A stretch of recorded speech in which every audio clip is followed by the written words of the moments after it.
মানুষকে মুহাম্মদ সাল্লাল্লাহু আলাইহি ওয়াসাল্লাম বলছে দাড়ি রাখো, এরা কাটে। বলছে টাকনুর উপরে প্যান্ট বড়, এরা নিচে পরে। এখন নায়কেরা দাড়ি রাখে, এরা দাড়ি রাখে। আল্লাহ তাআলা বলছে হালাল খাও, এরা সবসময় হারামের প্রতি ঝুঁকে থাকে। ইসলাম যত কিছু আদেশ করছে, মুসলমানদের বর্তমানে কাজ হয়ে গেছে সবকিছুর বিরুদ্ধাচরণ করা। ওয়াল্লাহি যদি শুকর খাওয়া হালাল হতো, কেউ শুকর খেত না, গরু খেত সবাই। যদি মদ খাওয়া হালাল হতো, এই মুসলমানরা মদের প্রতি এত আকৃষ্ট থাকতো না, সবাই পানের প্রতি থাকতো আকৃষ্ট। যদি সুদ আর ঘুষ খাওয়া হালাল হতো, তাহলে আজকের যে মুসলমান আমার চোখের সামনে আসি আমরা আমার মনে হয় এরা কেউ সুদ আর ঘুষ খেত না। ওয়াল্লাহি যদি নামাজ পড়লে পাপ হতো, তো ফজরে তুমি মসজিদে জায়গা দিতে পারতা না। গান শুনলে পাপ হয়, কনসার্টে জায়গা হয় না। গান শুনলে পাপ হয়, কনসার্টে জায়গা হয় না। সিনেমা দেখলে পাপ হয়, ইন্টারনেটে মিলিয়ন বিলিয়নস ভিউ হয় ওইটার। বাবা মায়ের সাথে বেয়াদবি করলে পাপ হয়, কোন সন্তান তার বাপ মায়ের কথা শোনে না। একটা সামান্য মেম্বার, ইউনিয়ন মেম্বার, ও বেটা এখন 2 লাখ টাকা খরচ করলে হওয়া যায় কি? আগের যুগ আছে সম্মানত। আমি রাজনীতি বক্তব্য দিচ্ছি না, ফ্যাক্ট বলতেছি। আমার একটা জিনিস বিবেচনা করে দেখলাম, যত কিছু আল্লাহ তাআলা হ্যাঁ করতে বলেছে, তত কিছুর আমরা অনীহা করি।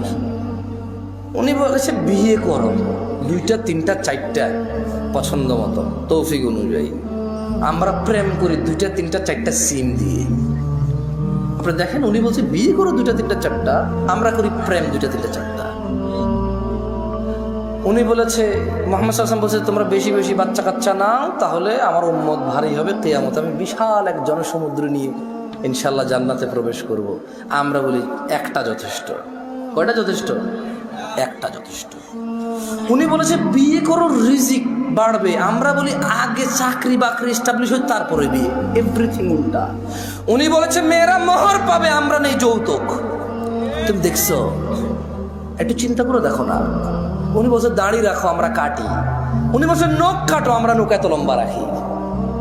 তুমি বুঝতেছো না ভাই, আসলে এটা ও নখ রাখার শখ না, জাস্ট আল্লাহর বিরুদ্ধাচারণ করা, রাসূলের বিরুদ্ধাচারণ করাই হচ্ছে ওর উদ্দেশ্য। ওর জীবনের একটা এইম হয়ে গেছে।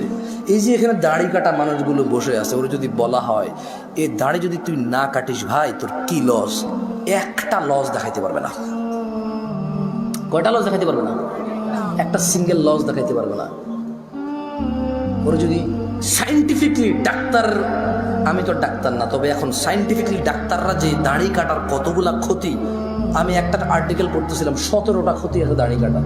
কয়টা ক্ষতি? এর মধ্যে হরমোন কমে যায়। কি কমে যায়? মানে বাচ্চা কাচ্চা হওয়ার চান্সেস কমে যাবে। কারণ দাড়ি থেকে নাকি, দাড়ি যেটা থেকে ওঠে, মানে দাড়ির যে গোড়াটা দেখছেন সাদা সাদা থাকে না, ওটা নাকি মানুষের হরমোন গ্রোথ ভালো রাখে, মানুষের স্কিন ডিজিজে অনেক হেল্প করে দাঁড়িয়ে। সুবহানাল্লাহ। আমরা তো এত কিছু মনে করে রাখি না, সুন্নাহ হিসেবে রাখি। আলহামদুলিল্লাহ। কি হিসেবে রাখি? হরমোন আর স্কিনের জন্য রাখি না, জান্নাতের জন্য রাখি। আল্লাহ কবুল করুন, আমিন।